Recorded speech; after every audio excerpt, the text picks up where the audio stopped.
Welcome back to Beauty and the Beasts. Tonight I will be telling you a story about a woman who loved vintage treasures. The kind of person who saw beauty where most people saw nothing but old, worn-out things. But sometimes the past doesn't just leave behind stories. It leaves behind something much darker. In today's story, we will follow who, nothing more than an innocent love for secondhand accessories, found herself face to face with something no one could have prepared her for. So, grab your tea, blanket, or skincare products and get comfortable. And let me tell you the story of the silver bracelet and the spirits it refused to let go. This is a story about someone named Tongju, someone who loved vintage accessories. Now, thought of herself as just a collector, but little did she know that one innocent purchase would drag her into a chilling experience, one she could have never seen coming. So what exactly happened to her? Sunju, now in her 30s, used to adore old and secondhand treasures. Before all this, wandering through flea markets and vintage shops was like therapy to her. She loved running her fingers over old, worn-out trinkets and wondering, who did this belong to? What kind of life did they live? You know how some people get fascinated by old buildings and antiques because they seem to whisper stories about the past? And yeah, that was totally. She felt like secondhand goods were like little storytellers from another time. Among all those vintage finds, her favorite kind, metal jewelry, rings, bracelets, anything like that. And she always thought there was something special about pieces that had been worn directly on someone's skin for years, like they carried untold memories and secrets within them. And then, one ordinary day, while browsing through a secondhand marketplace like she always did, she stumbled upon this peculiar silver bracelet. It had a thin, delicate chain, but what caught her eye were the strange, intricate engravings covering every inch of it. It was obvious that the bracelet was old, maybe even too old, but that only made it more irresistible to her. And the best part? It was really cheap. Without a second thought, Sunju clicked that Buy Now button. A few days later, she heard the familiar knock at her door. The parcel had arrived. Finally, it's here. She was so excited, so she tore open the box. But tucked inside wasn't just the bracelet. There was also a handwritten note from the seller, and it was a little off. It said, "Use it carefully." That's all it said. Not something like, "Hope you enjoy it," or "So glad it found a new home," which is what you'd usually expect. No, it sounded more like a warning, but Sunju just shrugged it off.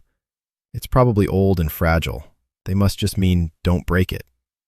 And with that, she moved on, completely unaware of the nightmare that was about to begin. So of course, Sunju tried on the bracelet right away. The cold touch of the metal against her wrist was strangely pleasant, almost mysterious. The delicate patterns engraved all along the chain, they looked like someone had painstakingly carved them by hand. There was something personal about it, almost intimate. She couldn't help but think, what a steal. I got lucky with this one. Standing in front of the mirror, she admired it a little more. The bracelet fit her wrist so perfectly, like it was made just for her, not a millimeter too loose or too tight. It was flawless. But after that day, weird things started happening. At first, it was just a feeling. Inside her home, she would get these random chills crawling up her spine. Even while watching TV, it felt like someone was standing behind her, quietly staring. She'd catch herself glancing over her shoulder more and more, even when she was sure no one was there. And then there were the mirrors. Every now and then, she would swear that she saw something. Faint dark shadow brushing past behind her reflection. Each time her body would tense up, but she would try to brush it off. Probably I'm just tired. That's all she told herself. She was busy after all. Work, errands, life. Maybe she was just overworked. But the strange occurrences only got worse. The feelings weren't just vague anymore. They were sharp, undeniable.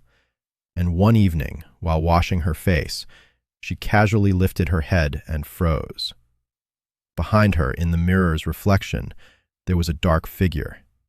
Panicked, she let out a scream and stumbled backward, falling to the floor. When she finally gathered herself and looked again, it was gone. From that point on, she couldn't shake the growing sense of unease. It was no longer something she could ignore. And then, just a few days later, something happened that she couldn't rationalize away. Late one night, after dragging herself home from a long shift, she collapsed into bed. The next morning, as she was about to leave for work, she noticed something strange. One of her shoes, the pair she always left by the front door, was missing. She searched every corner of the apartment, half convinced she must have absent-mindedly left it somewhere. But no matter how hard she looked, it was nowhere to be found. And honestly, who leaves a shoe in the bathroom or in the kitchen? Reluctantly, she grabbed another pair from the shoe rack and left for work. She didn't think much more of it until she came home that evening. The moment she stepped inside, her heart dropped. There it was, the missing shoe sitting perfectly in the middle of her front entryway. Song-jae said she just froze. She couldn't move. The shoe she had turned the apartment upside down for that morning was now calmly waiting for her, as if it had never left. Thing is, someone's apartment wasn't the kind of place someone could just wander into. The door, the windows were all secured, properly fitted with locks and safety devices. Nobody could have snuck in, even if they tried. Still, just to be sure, she asked the building management to check the CCTV footage from outside her door. But nothing. Not a single sign of anyone coming or going. So she began to wonder, am I just really burnt out? Am I just so tired? After all, when you're tired enough, even shadows start to play tricks on you, right? But from that night on, sleep didn't come easy anymore. Just as she was about to drift off, she would hear it, a low, muffled murmuring coming from behind the wall. At first, she assumed it was just thin walls and noisy neighbors. Happens all the time, right? But then it hit her. No one lived next door. Both units beside hers were vacant. And yet the sounds continued. Not just muffled voices, but chatter like a group of people, even children, whispering and murmuring together. She couldn't make out the words. They were all garbled, like underwater echoes. But there was definitely something. What sent chills down her spine was that the voices, they seemed to get closer. At first, it sounded like they were coming from far beyond the walls, but slowly, night after night, it felt like they were inside the room, like right in the middle of it. Tongju did what most of us would do, pulled the blanket over her head and held her breath, trying not to make a sound. But the whispers, they never stopped. They would go on for hours before finally fading, leaving her sleepless and terrified. Exhausted and desperate, she finally went to the hospital. The psychiatrist told her it was just stress, prescribed some meds, and sent her on her way. And for a few days, it actually seemed to help.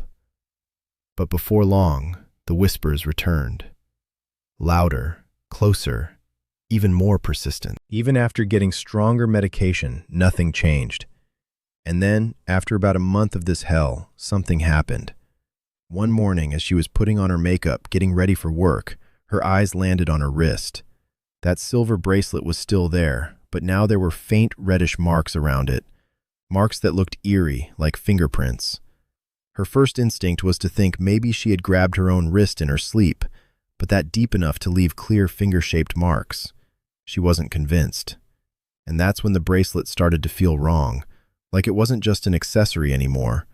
So without hesitating, she took it off and set it aside before heading out for work. But that very day, Zongju got into a car accident. She was driving to the office when out of nowhere another car slammed into her. And here's the unsettling part. the driver who hit her. They told the police they had no memory of the moment, as if they had just blacked out. Sunju ended up hospitalized for a few days, but the nightmares they followed her to the hospital. Every time she closed her eyes, she saw them.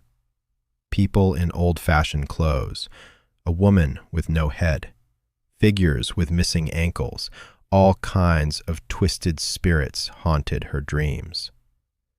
Unable to sleep, drowning in insomnia, she finally tried searching online for anyone with similar symptoms. And again, that word came up: possession. At first, Sunju scoffed at the idea. Possession, it sounded ridiculous. But as her symptoms worsened, as the sleepless nights piled up and the hospital visits became routine, she found herself getting desperate. She started digging deeper online, hoping, maybe even needing, to find something that could explain what was happening to her. And that's when she stumbled upon something. A simple post, almost hidden among the search results. It said that anyone experiencing these kinds of symptoms should come for a consultation. And the poster was a shaman, one who, according to locals, was well known for their ability to see into the spiritual world. Under normal circumstances, Aju would have clicked away immediately. Not her thing. But when you're face to face with a kind of fear you never thought you'd encounter in real life, you start to reconsider. So without telling anyone, she made an appointment. A few days later, freshly discharged from the hospital, she found herself standing in front of a worn-down house on the outskirts of town, the Shannon's place. The second she stepped inside, an unsettling chill greeted her. The air itself was heavy. For a brief moment, she considered turning around, but then she remembered everything. The sleepless nights, the shadows, the voices, and she knew there was no going back. As soon as the shaman laid eyes on her and asked almost casually, "You've bought something recently, haven't you?" At first, Sunju shook her head. Nothing came to mind. But then, yeah, the bracelet. So she told the shaman that she bought a bracelet, and then the shaman's face hardened. This person said that is a shinor. In shamanic terms, a shinor is an object that once belonged to a shaman infused with spiritual power. An item that should never end up in the hands of someone unqualified, like normal people. The shaman explained that the bracelet had likely belonged to a shaman who passed away, leaving behind their personal spiritual relic. But without the proper rituals or someone to inherit it, the object had turned into a beacon calling restless spirits to it, and by extension, to Sedge. The shaman said that is why the ghosts keep coming. They were being drawn to you. With that realization, Hungju knew she just couldn't keep it around.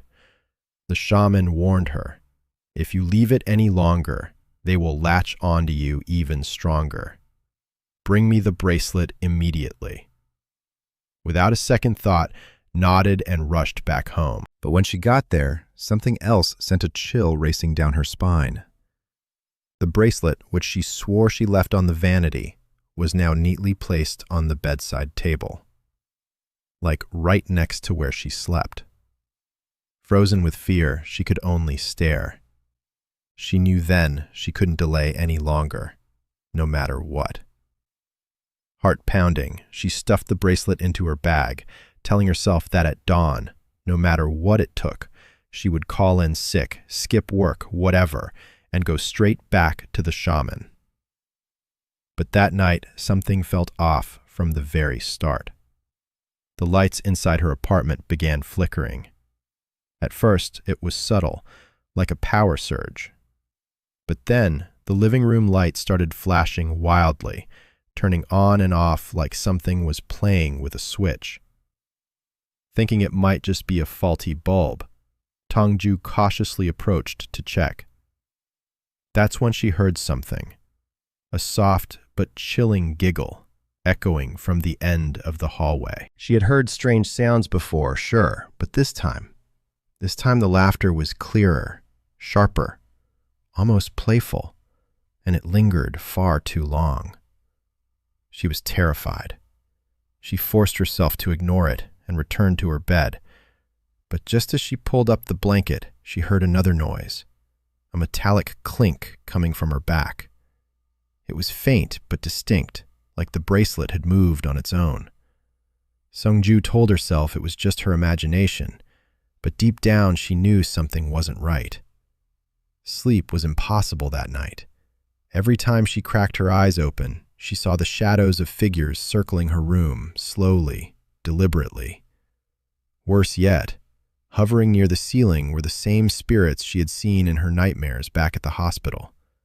The woman without a head, figures missing their legs, drifting unnaturally above her, all staring down as if watching, waiting. "It's just a hallucination. It's all in my head," she kept whispering to herself, gripping the blanket tightly. Her heart pounded, but she swore to herself, "Tomorrow, tomorrow, I will take the bracelet to the shaman." The next morning, with dark circles under her eyes and trembling hands, she set out, determined to get rid of the bracelet once and for all. But halfway there, her car began to rattle uncontrollably. Panicked, she pulled over to the side of the empty road. A sharp metallic screech rang from the engine. But when she got out to check, nothing seemed wrong. The engine started back up like nothing happened. But when she glanced at the rearview mirror, a mass of long black hair was visible in the back seat. Her blood ran cold. Without turning her head, she clung to the steering wheel and mumbled prayers. "Buddha, God, anyone, please just help me get there safely," and forced herself to keep driving. And then, as if that wasn't enough, a few kilometers down the road, she saw them. A small group of people, like standing still right in the middle of the empty street. They were wearing old, faded hanbok, like traditional Korean clothes, staring straight at her, faces blank, unmoving. There were no other cars around, no witnesses, just her and them. She swerved quickly, taking a detour, pushing through the narrow roads to escape. And finally, after what felt like hours for a drive that should have taken only one, she arrived at the shaman's house. The sun was already low in the sky, and when she knocked, the shaman burst out. The shaman said, "You made it. Good. You did well, already knowing somehow that the journey had been anything but smooth." Sunju reached for her bag to hand over the bracelet, but the zipper wouldn't budge. It felt like something was pulling it shut from inside. Using all her strength, she finally yanked it open, accidentally flinging the bag to the ground, and its contents spilled everywhere. And among them, there it was, the silver bracelet. As the bracelet rolled across the floor, the sound it made was unlike anything she'd heard before. Not just metal clinking, but sharp, piercing, almost like a scream disguised as a sound. Sunju knew this wasn't just an old bracelet anymore. The shaman wasted no time. Grabbing the bracelet, this person immediately started preparing. Incense, talismans, all laid out in a practiced rhythm. And then, as if on cue, the noises began. She heard countless voices gathering just beyond the door, whispering, murmuring, scratching. The shaman told her, "Ignore whatever you hear, never look up, just close your eyes and pray." The shaman's chanting grew louder, faster, almost like a battle cry. The shaman placed the bracelet directly over the burning incense and set the talisman on fire. In seconds, thick, suffocating smoke filled the room. And then came the screams, ear-splitting, gut-wrenching screams. Hungju sat frozen, but in that moment, it all came rushing back. The nightmare spirits from the hospital, the faceless ghosts, the ones floating, watching from the corners of her room, flashing through her mind like a cursed film reel. The screams outside the door grew wilder, angrier. Shadows began thringing against the paper door like they were pounding, clawing to get inside. The shaman didn't even flinch. The shaman kept chanting, kept feeding the talisman to the flames. Eventually, the incense burned down. The talisman turned black, and the room grew still. Sunju looked at the bracelet. The once shimmering silver had turned dark, tarnished, almost charred. "It's done," the shaman finally said. Then, without missing a beat, the shaman added, "If you had waited even a little longer, you would have ended up insane, completely gone. But I guess you had just enough luck to make it here in time."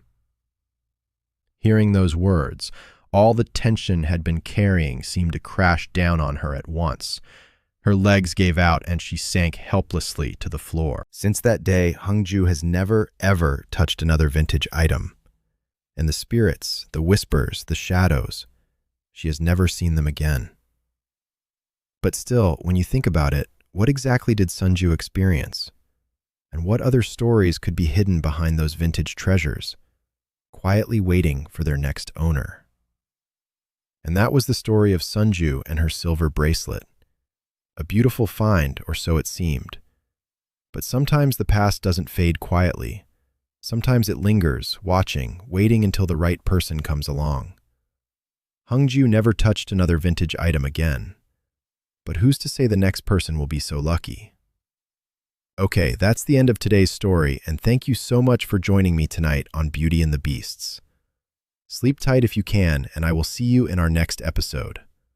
Bye-bye.